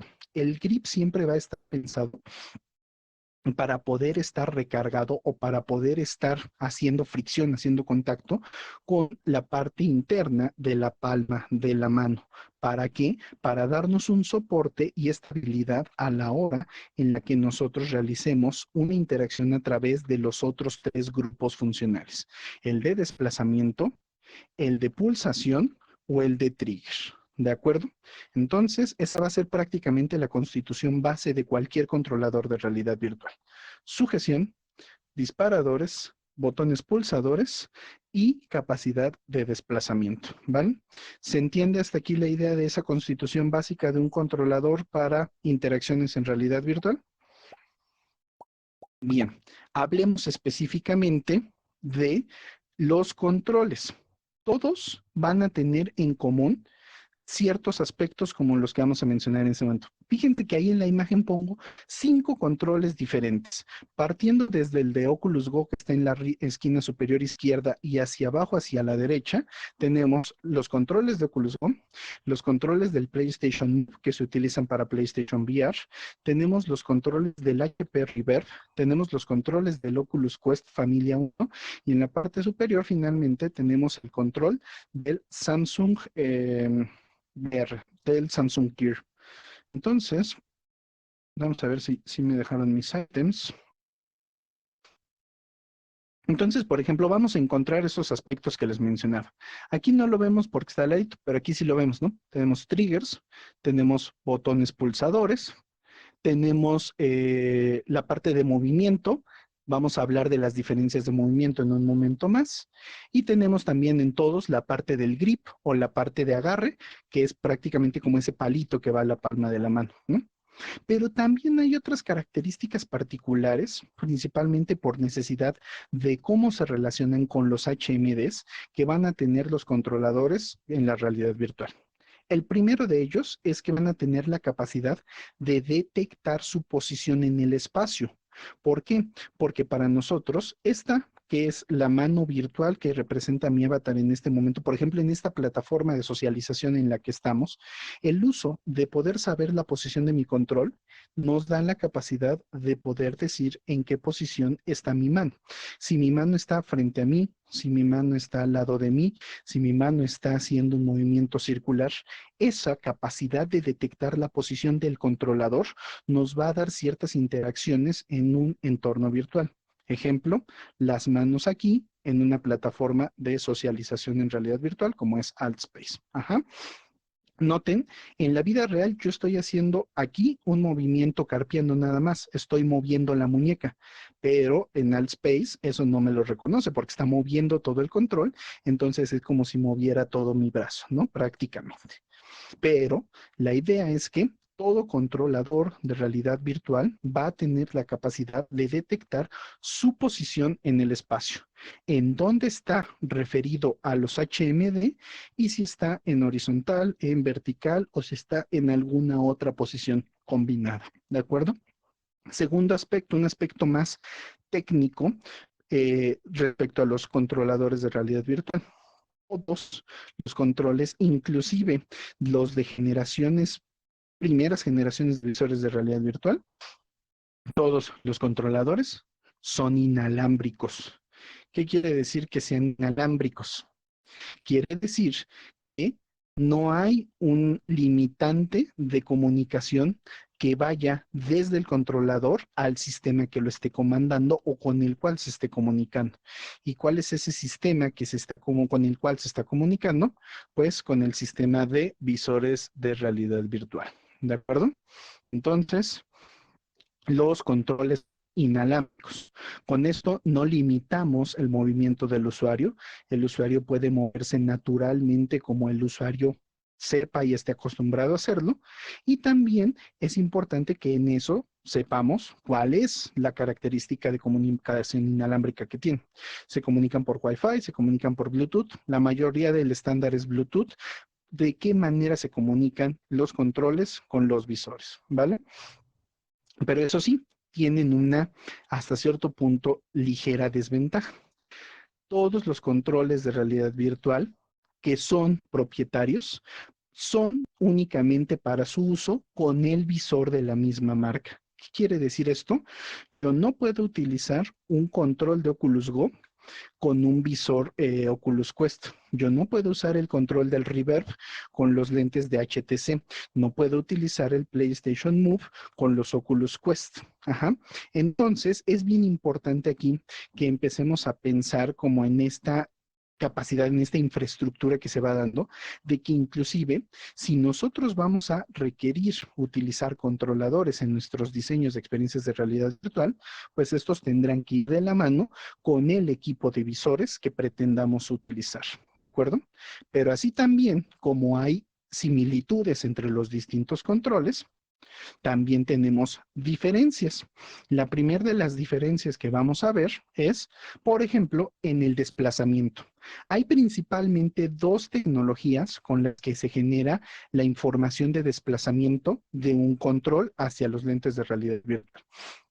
Y la primera de ellas que tenemos del lado izquierdo es lo que se conoce como un path o path track, también algunos lo conocen como path track, y el ejemplo es el caso, por ejemplo, de los mouse que vienen ya integrados en las laptops, ¿no? Así podemos entender nosotros el path track. En el path track lo que vamos a poder mover nosotros es lo que se conoce como un movimiento discreto. ¿Qué quiere decir un movimiento discreto? Generalmente en el pad vamos a poder movernos hacia adelante, hacia atrás, izquierda, derecha o combinaciones de estos, pero que deben de ser, por ejemplo, si en el pad nosotros presionamos una diagonal, prácticamente lo que estamos haciendo es moviéndonos en esa dirección combinada. Es como si hiciéramos un movimiento hacia adelante y hacia la derecha, a un movimiento inclinado, ¿de acuerdo? Entonces, si quisieran ustedes ver ¿a qué me refiero con esto? Tal vez recuerden algunos controles de videojuegos que tenían un famoso D-pad. Prácticamente nada más era una cruz con direcciones, con 4 direcciones, y que si nosotros nos queríamos mover en un movimiento combinado, teníamos que presionar 2 direcciones al mismo tiempo, ¿no? A eso es a lo que se refiere el movimiento discreto de un pad. Por otra parte, tenemos una nula retroalimentación del movimiento. ¿Qué quiere decir esa nula retroalimentación del movimiento? Cuando nosotros presionamos ese botón, a menos que tenga un grabado en la parte de superior o que tenga algún complemento para realmente retroalimentarnos esa información, nosotros presionamos ese botón y si no estamos viendo que presionamos, para nosotros es presionar un botón más y no estamos seguros de que realmente vaya a estar siguiendo seleccionado el movimiento en esa dirección, ¿vale? Es decir, si nosotros apretamos un botón, prácticamente no hay nada que nos retroalimente que ese botón es el de un desplazamiento en un sentido, en otro, en otro o en otro. ¿De acuerdo? A diferencia del joystick, como vamos a hablar en un momento más. Pero una de las ventajas a nivel de diseño y a nivel de apariencia que tienen los path tracks es que prácticamente se considera que están ocultos en la estructura del controlador. ¿Por qué? Porque como pueden ver aquí el ejemplo de los Oculus Go, prácticamente en la misma superficie de la estructura del control queda oculto este dispositivo de funcionamiento para desplazamiento, ¿no? Eso a nivel de diseño puede llegar a dar como una mayor limpieza, una mejor apariencia visual, y eso pues ya prácticamente tendrá que ver más con cómo es que queremos nosotros lograr ese efecto visual sobre el controlador. Ahora bien, si habláramos del joystick, el joystick tal vez sea más conocido por ustedes, igual en sistemas de videojuegos más actualmente, es como esa palanquita, ¿no? Que vemos siempre en los controles, y esta palanquita tiene la capacidad de ofrecernos un movimiento continuo. Cuando digo un movimiento continuo, es que nosotros, en vez de solamente comandar hacia adelante, hacia atrás, izquierda, derecha, o las diagonales que existen de estos, nosotros prácticamente podríamos decir, muévete un grado hacia la izquierda, muévete un grado hacia la derecha. ¿Por qué? Porque prácticamente tenemos un recorrido continuo, tenemos todo el espectro circular del movimiento en el plano con el joystick por la capacidad de lectura y de generación de la información que tiene. ¿De acuerdo? Por otra parte, es evidente si alguno de ustedes ha utilizado un joystick, la retroalimentación es directa. ¿Qué quiere decir esto? Cuando con el dedo nosotros movemos hacia adelante y sabemos que la palanca se está desplazando hacia adelante, esa sensación, esa fuerza de oposición que se da entre el dedo y la palanca empieza a generar una retroalimentación que natural y subconscientemente a nosotros nos dice, me estoy moviendo en una dirección o en otra. En vez de solamente presionar un botón, estamos presionando y desplazando nuestro dedo para poder utilizar el joystick y saber en qué dirección nos estamos desplazando. ¿De acuerdo? Y posteriormente tenemos también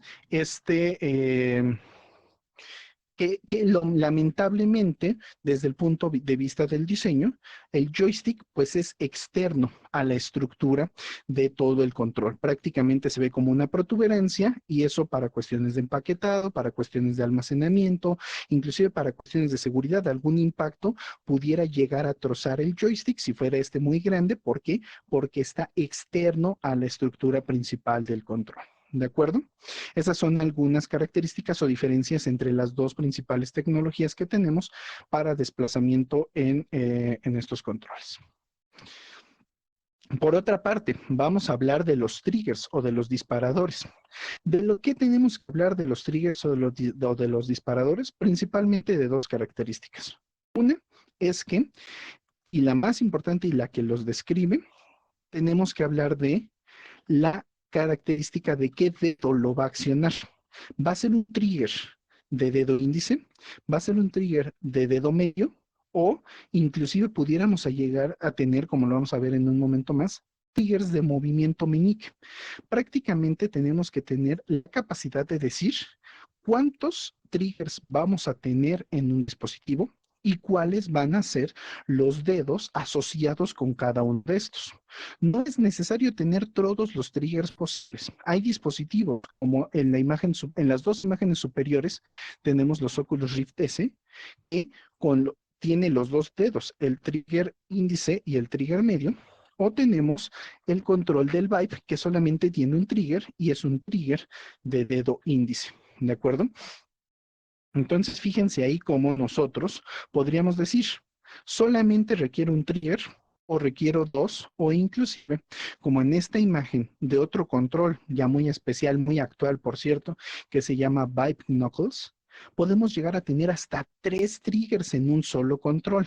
El trigger del dedo meñique, el trigger del dedo medio, o inclusive por ahí nos habla del trigger del dedo anular y del trigger del dedo índice, ¿no? Prácticamente tiene 4 botones para poder interactuar ahí. Y uno podría decir, oye, pero generalmente nosotros tenemos que sujetar con un dedo contra la palma de la mano el control. ¿Cómo podríamos hacer que los 4 dedos sean aprovechados para poder generar este efecto de disparo? Pues eso lo podemos hacer con una adición que pensaron estos controles, que es prácticamente un strap, una banda que permite sujetar prácticamente y amarrar el control a la palma de la mano, y esto deja los demás dedos libremente para poder ser dispuestos y que puedan generar interacciones con los botones de este control, ¿no? Como pueden ver también este control, tenemos un joystick en el control izquierdo y tenemos un trackpad. El diseño, un poco atrevido, nos dicen por ahí varios analistas tecnológicos de este control, es que no se decidían si utilizar puros joysticks, si utilizar puros trackpads. No se quebraron la cabeza, pusieron principalmente un joystick en la mano izquierda, que es con la que el usuario hace un desplazamiento, y un trackpad como para la selección de objetos finos en el control del lado derecho, ¿no? Entonces, por ejemplo, este es un control de los más complejos que existen actualmente en el mercado, que tiene estas características que les estoy mencionando. Hasta aquí queda todo claro con los elementos de desplazamiento y los elementos de trigger que existen en los controles para dispositivos de realidad virtual. ¿Sí? Y nuevamente, ¿no? O sea, vamos a tratar siempre de hacer como esta reflexión de por qué es importante que hablemos de los triggers, de los joysticks, de los trackpad, porque cuando nosotros estemos diseñando nuestra terapia, nuestra experiencia de realidad virtual, será importante saber si queremos que el usuario se desplace tan libremente o se desplace con tanta calidad de movimiento como la de un joystick, o si con un trackpad alcanza. Porque si queremos saber que nuestro usuario tenga tantas interacciones en los dedos, o simplemente con una nos alcanza, para que nosotros podamos ir seleccionando y disponiendo cuántos elementos necesitamos en nuestros hardwares de realidad virtual. Sí, por allá, Grecia, creo que tenías una duda. Sí, en los de Oculus tienen también como un arito. ¿También tiene la misma función como para que si se te cae, que no se te caiga? ¿O por qué están así? ¿Por qué tienen ese hoyito? Claro, fíjense, de hecho es una pregunta muy interesante la que nos hace su compañera Grecia y dice, oye, aquí en estos controles tienen un arito. ¿Para qué sirve? Es para que nosotros por ahí metamos la mano y la respuesta es un no. En este arito, como tú lo mencionas, lo que hay es internamente, hay muchos LEDs infrarrojos y eso con las cámaras, acuérdate que este es el Rift S y el Rift S utiliza las torres de cámaras que mencionamos en clases anteriores. Y para que el sistema sepa la posición espacial de los controles, lo que hace es leer en dónde están esos aritos con las cámaras. Esos aritos solo sirven para hacer la referencia de lectura del momento en el espacio en el que están los controles. Y en los HTC Vive pasa lo mismo, pero en lugar de tener un aro tan grande como el de los Rift, no sé si lo notas, pero aquí también hay un aro. Ese aro cumple con la misma función que el de los Oculus Rift. Sirve para tener ahí un arreglo de LEDs infrarrojos y que con ese arreglo de LEDs infrarrojos nosotros podamos saber en dónde está el control en el espacio. ¿De acuerdo, Grecia? Sí, con eso queda clara la duda. Igual para los demás queda claro o sea, no, esos aritos no son estéticos, no nada más están ahí, inclusive para sujetarlos, son unos aros que tienen un arreglo de LEDs infrarrojos para que con las cámaras con las que están basadas los funcionamientos de estos visores, podamos nosotros saber en dónde en el espacio están los controles. ¿De acuerdo? Por acá, Frida, me parece que tenías una duda.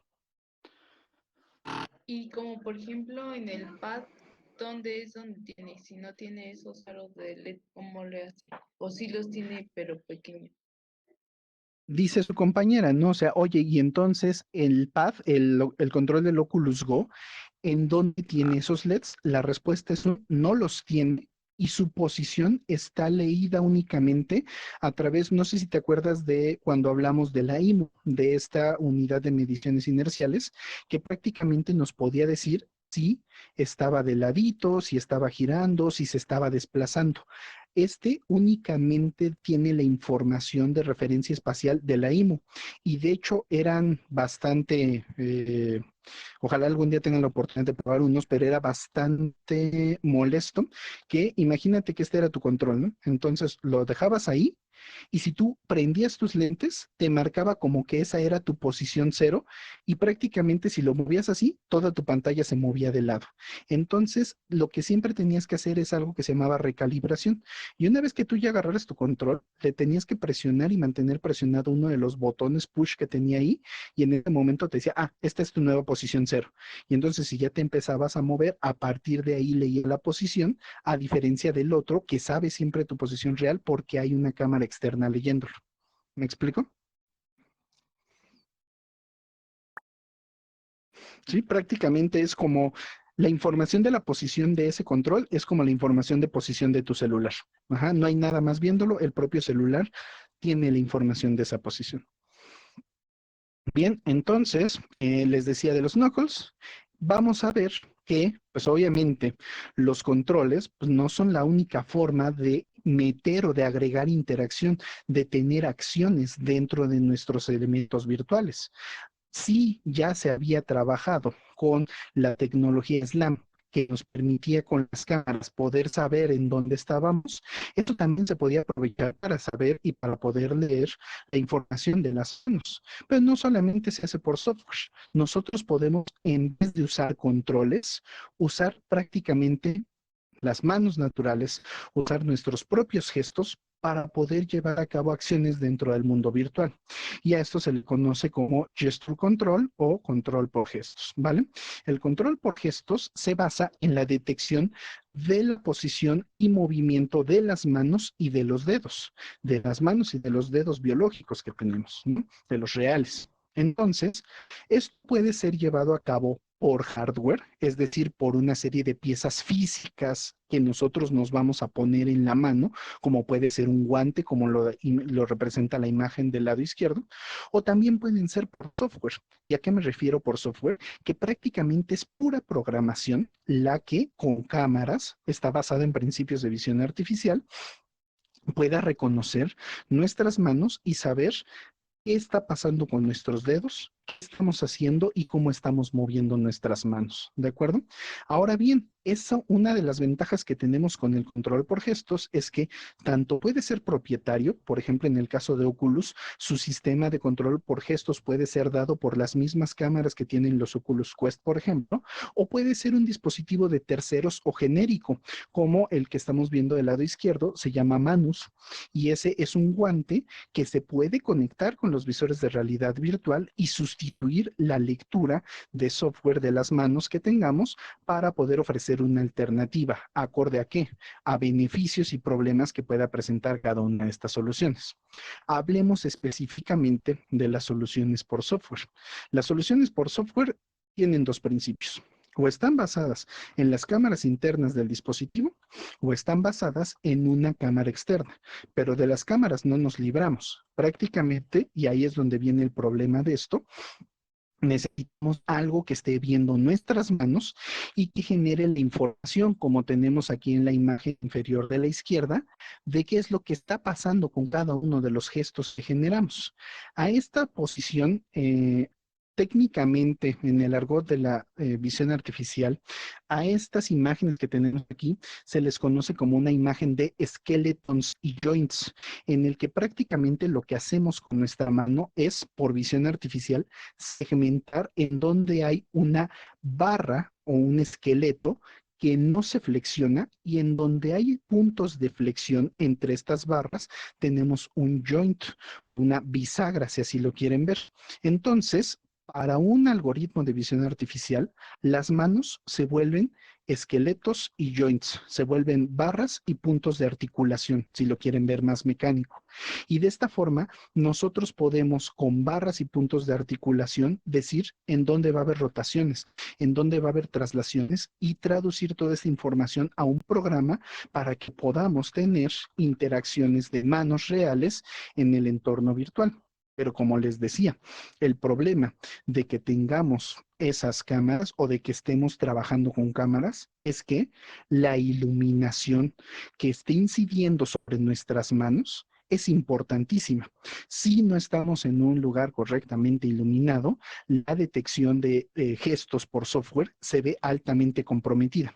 Prácticamente, si nosotros usáramos uno de estos softwares que utilizan cámaras para detección de gestos en un espacio, en un cuarto oscuro, no detectaríamos para nada las manos, no podríamos realizar o llevar a cabo esta lectura. Y también, por supuesto, esto está sujeto a fenómenos de oclusión. ¿Qué es un fenómeno de oclusión? Hagan ustedes el experimento. Cuando ponen su mano así, totalmente en vertical y que parece que todos los dedos están en una sola línea, muevan uno de ellos.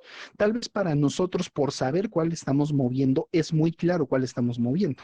Pero si nosotros dejamos todos los dedos y le decimos a un algoritmo de visión artificial, voy a mover un dedo, y no le damos una capacidad de lectura de profundidad, difícilmente va a saber cuál de todos estos que pusimos en una misma línea va a poder leer.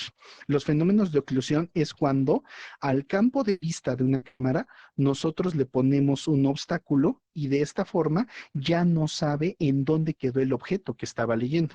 Voy a tratar de hacer un experimento con mis manos en el que esa mano de allá se va a quedar quieta, esta mano de aquí se va a quedar quieta y déjenme ver si lo logro.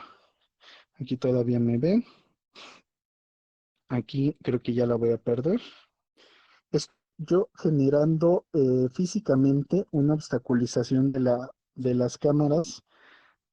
Es demasiado bueno este software, no lo pude lograr ahí, pero el caso es que lo que trataba de hacer era con una mano real bloquear las cámaras de mi visor y con la mano virtual hacer que se perdiera la información de este para mostrarles lo que se trata el fenómeno de oclusión. Repito, la oclusión es si yo estoy viendo algo y algo se me atraviesa y mi algoritmo ya no lo ve, ya no puede generar información respecto al mismo y de esa forma se pierde, ¿no? Se pierde la información. Pero ahora bien, hay que ver lo positivo que tenemos con la lectura del control de gestos por software. nos ofrece una mayor inmersión. ¿Por qué? Porque prácticamente estamos leyendo los movimientos naturales de la mano sin interactuar o sin invadir. Se conoce como invasión cuando le agregamos algo a la mano que se siente ajeno a ella y que llega a ser hasta antinatural, ¿no? Entonces, una de las ventajas principales y cuales muchas compañías de realidad virtual le han apostado a la lectura de los gestos por software es porque le da una mejor capacidad al usuario de sentirse inmerso en la experiencia. Por acá, Daniela, me parece que tenías alguna duda. Y bueno, de lo que decía del fenómeno de oclusión, no sé si sea como que de repente se ve que la mano empieza a desaparecer o algo así. Es que una vez Exacto. en un taller, una de las ponentes se dirige hacia mí para hablarme y de repente empecé a ver que su mano empezó a rodar hacia el piso y se desapareció. Ajá, ajá. No sé si sea Sí, eso. sí, sí, exactamente, ¿no? Por acá su compañera Daniela nos acaba de decir, efecto, ya vivió el fenómeno de oclusión, ¿no? Cuando de repente la mano se cae al piso, ¿por qué? Porque no tiene información de esto, o porque de repente la mano, me ha pasado que de repente empieza a flotar y empieza a rodar y se empieza a ir por otra parte. Es muy raro. Sí, sí, exactamente, ¿no? Y es muy raro porque justamente nosotros naturalmente no tenemos problemas con saber, hay algo bloqueando mi vista, pero el algoritmo no está entrenado para decir, debo o no reconocer esa obstrucción, ¿no? Por allá, si no vi mal, creo que Aurora también tenías alguna duda.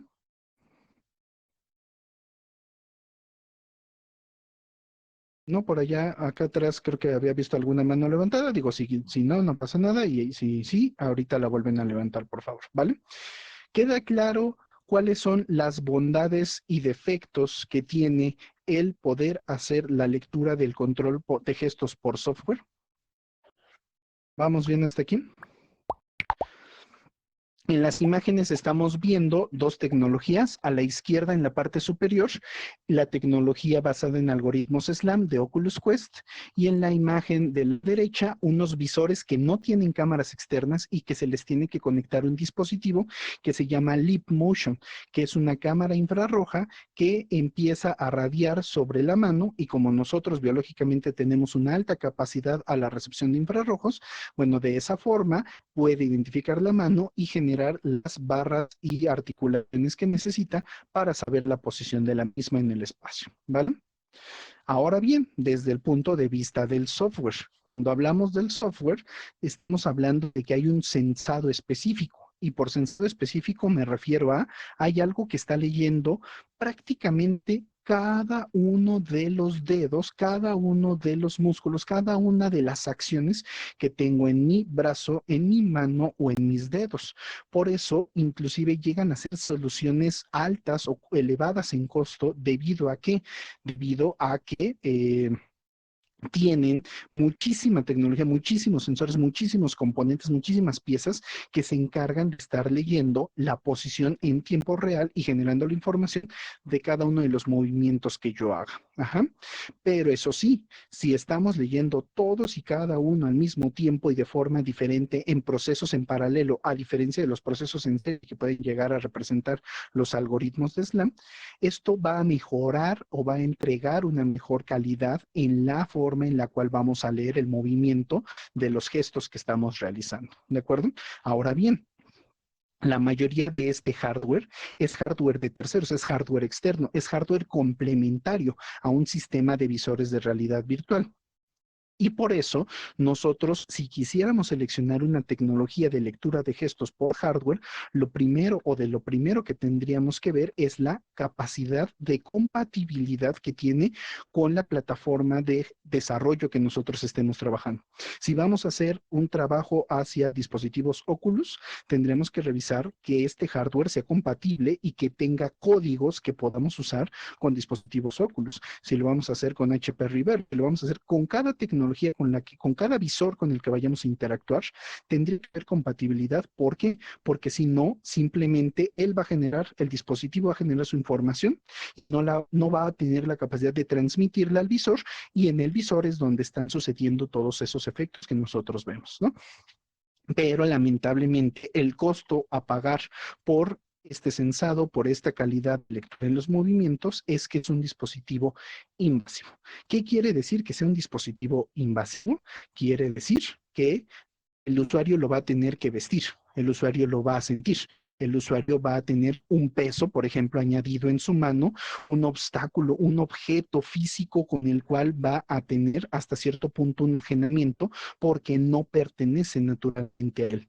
Entonces, prácticamente esto tiene el potencial riesgo de que el usuario sienta que sus movimientos están limitados, que sus movimientos están restringidos por la tecnología, que están restringidos por la obstaculización que se presenta. Vean, por ejemplo, el caso del dispositivo que tenemos en la parte superior izquierda. Ese prácticamente es como una barra que va a la palma de la mano y lo que hace es leer la posición en la que está cada uno de los dedos respecto a la cercanía que presenta esta barra. Prácticamente lo que hace es como un efecto capacitivo. El efecto capacitivo es el que aprovechamos en los smartphones para poder tocar la pantalla y que sepa que estamos presionando. Entonces lo que hace es que sabe qué tan cerca o qué tan lejos está nuestro dedo de la barra. Pero hagan ustedes el experimento con sus manos. Muevan su dedo y jalen así su dedo hacia la palma de su mano. ¿Y qué pasaría? Pónganse, por ejemplo, un cilindro que sea más o menos grueso, un plumón grueso o inclusive en un papel de baño ya es muy agresivo, ¿no? Pero pónganse un cilindro aquí en la parte de unión de la articulación de la palma con su dedo y traten de hacer el mismo movimiento. Se van a sentir ustedes restringidos. ¿Por qué? Porque hay un obstáculo por ahí limitando su movimiento. O sea, sí, qué padre, me puedes dar la capacidad de leer ese movimiento, pero también me lo estás obstaculizando. Entonces ahí hay que tener cuidado con el peso, con las dimensiones, con qué tanto nosotros obstaculizamos la libertad de movimiento del usuario para poder leer sus propios movimientos. Si obstaculizamos de más la libertad de movimiento del usuario, de nada o pierde sentido completamente que podamos leer esos movimientos porque van a ser antinaturales o no van a ser los que el usuario realmente quisiera llevar a cabo.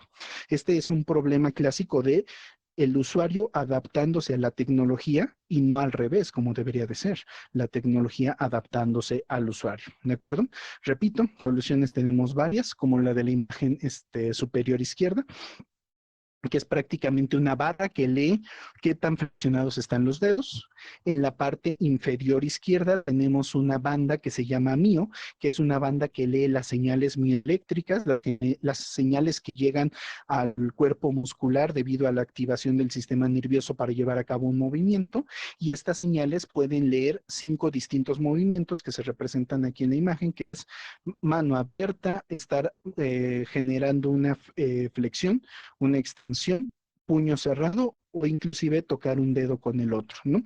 Y esos son los gestos que podríamos nosotros hacer, por ejemplo, mano cerrada, mano abierta, movimiento hacia un lado, movimiento hacia el otro, vamos, eso, pero leído directamente desde la parte muscular. O como les había enseñado en una imagen anterior, Manus, que utiliza tecnologías de dispositivos tipo wearable como textiles con elementos conductivos internos como compuestos de cobre, en los cuales esos con la flexión, cuando nosotros flexionamos el dedo, va a generar un cambio en la conductividad del material. Ese cambio en la conductividad es transformado en una señal eléctrica y se manda a los visores para decirle al sistema que estamos moviendo nosotros una mano u otra. ¿De acuerdo? ¿Queda claro? ¿Hay alguna duda con la forma de leer el control de gestos por hardware? Repito, tenemos esas dos opciones, por hardware y por software. ¿Vale?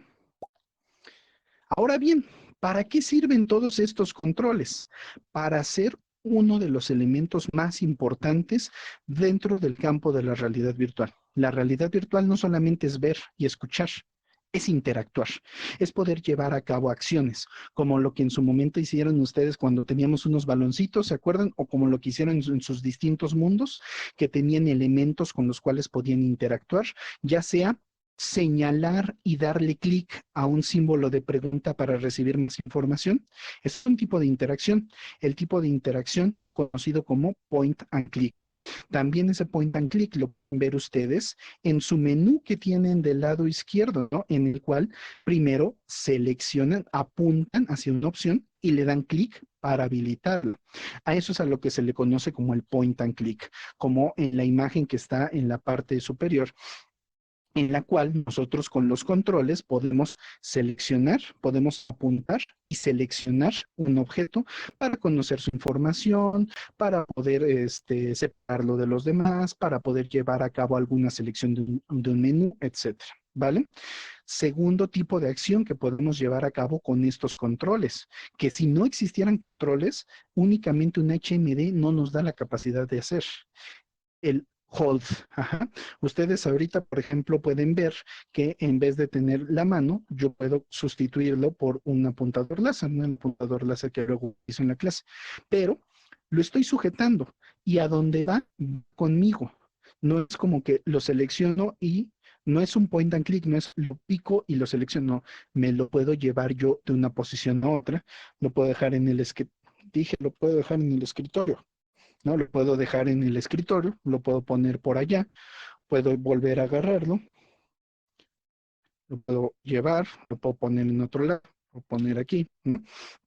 Entonces, el poder sujetar un objeto, trasladarlo, llevarlo de una posición a otra, es esa función de hold que estamos mencionando ahí, ¿no? Como en la imagen de en medio en la cual está sujetando un encendedor. Y finalmente, una forma de interacción que ustedes también ya conocen o con la cual ya han interactuado, que es el drag and drop. ¿Qué es drag and drop? Como su nombre lo indica, jalar y soltar.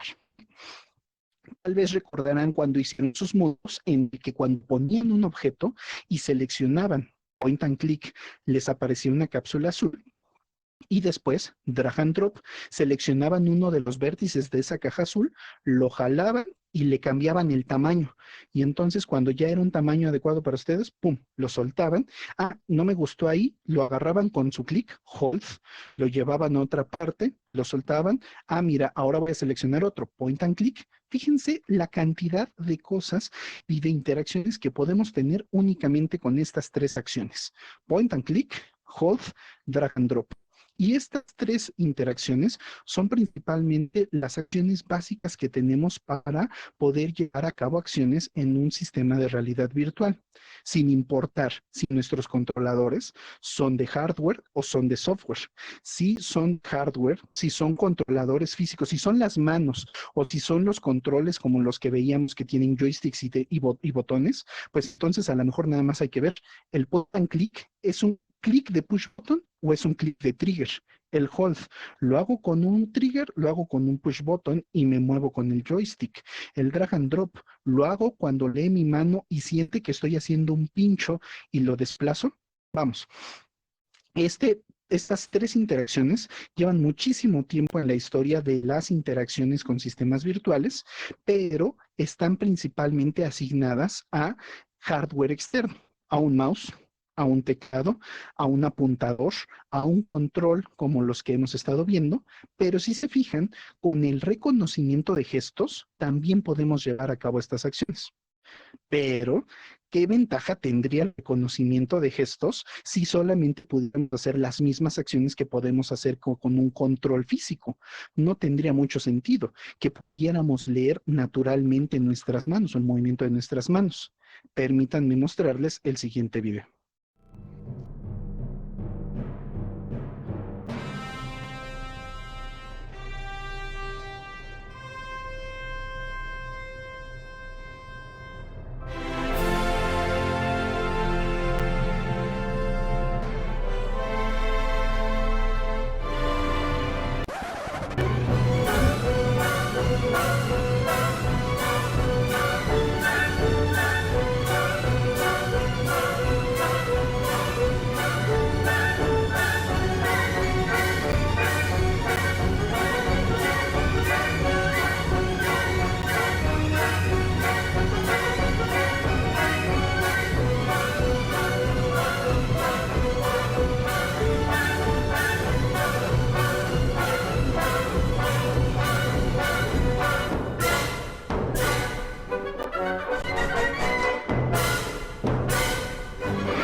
Ese, por ejemplo, que es el Physics Lab o el Hand Physics Lab, desarrollado por ahí con una compañía para el software Oculus Quest. Si hay por ahí alguno tuvo problemas de visualización del video, mándenos sus caritas tristes para que suba el video al grupo de Facebook. Pero si lograron ustedes ver el video, se dieron cuenta de las capacidades que nos da el control de manos. ¿Por qué? Porque tal vez si ustedes fisiológicamente ya estudiaron, la mano tiene la capacidad de hacer múltiples tipos de agarre, desde sujetar una palanca, sujetar una tarjeta, sujetar un objeto esférico, sujetar un objeto cilíndrico. Nosotros tenemos muchas capacidades de adaptar las manos a distintas interacciones. Las 3 acciones que habíamos visto anteriormente están muy limitadas para la capacidad natural que tenemos nosotros al poder mover o al poder generar un movimiento con las manos. Entonces, por ejemplo, eso es algo de lo que nos da capacidad. Evidentemente implica una cierta complejidad en programación, pero también nos da esa capacidad el poder tener una lectura de gestos, ya sea por hardware o por software, ¿vale? Finalmente, para poder ir dando cerradura un poco a este tema, quiero compartirles esta imagen. Esta imagen no es de mi archivo personal, ya quisiera yo, pero es una imagen de una persona que nos comparte ahí en redes sociales la colección de dispositivos que tiene. Las diferencias de resoluciones, las diferencias de grados de libertad, las diferencias de controles, las diferencias de desplazamientos, las diferencias de botones, las diferencias de que si va conectado o no, de que si tiene más capacidad o no, de que si tiene cámaras o no, de que si puede leer las manos o no. Todos esos parámetros que nosotros hemos estado mencionando en estas clases, imagínense y hagan una serie de combinaciones y relaciones entre cada uno de estos y podríamos tener un universo de posibilidades. Universo de posibilidades que está representado en esta imagen, porque ni son todos los dispositivos de realidad virtual que existen, ni son los únicos. Entonces, esto simplemente es un pequeño ejemplo de la variedad de posibilidades que tenemos. Fíjense, por ahí está el PlayStation Move, está el Nintendo Labo, están los primeros Oculus Quest, están los Oculus Quest más actuales, están los Reverbs, por ahí al lado de una como peluquita que tiene por ahí en unos visores. Pueden ver los controles tipo Knuckle del HTC. Hay un universo, hay un montón, hay un sinfín hoy día, a diferencia de cuando Sutherland estaba haciendo sus propuestas, a diferencia de cuando Tom Furness empezó a desarrollar esta tecnología, hoy día tenemos una muy amplia gama de posibilidades para poder satisfacer nuestras necesidades de realidad virtual. Ahora, ¿cuál es el problema? O ahora, ¿cuál es nuestro siguiente paso? Hay que aplicarlas, hay que encontrar y generar la capacidad de poder seleccionar la solución correcta para las necesidades de aplicación que nosotros tengamos. Este camino que hemos estado hablando en esta sesión y la que vamos a ver el día jueves de esta semana, lo que va a hacer es llevarnos a decir, ¿cómo puedo yo seleccionar el hardware correcto para un grupo de actividades que planee o que proponga yo para llevar a cabo mi terapia de rehabilitación? ¿De acuerdo? ¿Se entiende hasta aquí esta idea? ¿Vamos bien con el tema como lo hemos visto hasta ahorita? ¿Sí? Esperemos que tal vez en el futuro ustedes, ya cuando sean altos profesionales y gustosos de la realidad virtual, trabajando en las sedes de Niantic de Tokio, ¿no? Puedan tener una pared como esta y nos la presuman o inclusive con los dispositivos del futuro. Pero mientras llegamos a ese punto, simplemente y rápidamente, en los 3 minutos que nos quedan de la sesión del día de hoy, quiero platicarles de la revisión que hice del proyecto final. No les quiero pedir ahora un mundo construido de terapia, sino lo que les quiero pedir es un documento conceptual en el que ustedes describan todos los elementos que podrían llegar a requerirse para poder llevar a cabo una terapia de realidad virtual. Y esto lo van a hacer a través de un documento de diseño, en el cual lleva varios apellidos. Un documento de diseño de desarrollo, o también lo conocemos en el argot de los entornos virtuales como un documento de diseño de juego o de experiencia. Ajá. A las 6 de la tarde, en unos minutos más, va a aparecer en nuestro grupo de Facebook un documento de referencia en PDF, que es un Game Design Doc de un ejemplo para un concurso que hizo Universal Studios de proponerles una experiencia acorde a las temáticas que ellos manejan. Ajá. Pero entonces, mi propuesta con ustedes es que ahora el proyecto final sea un Dev Design Doc. Si quieren poner por ahí un apellido diferente, le podemos llamar Therapy Design Doc, ¿no?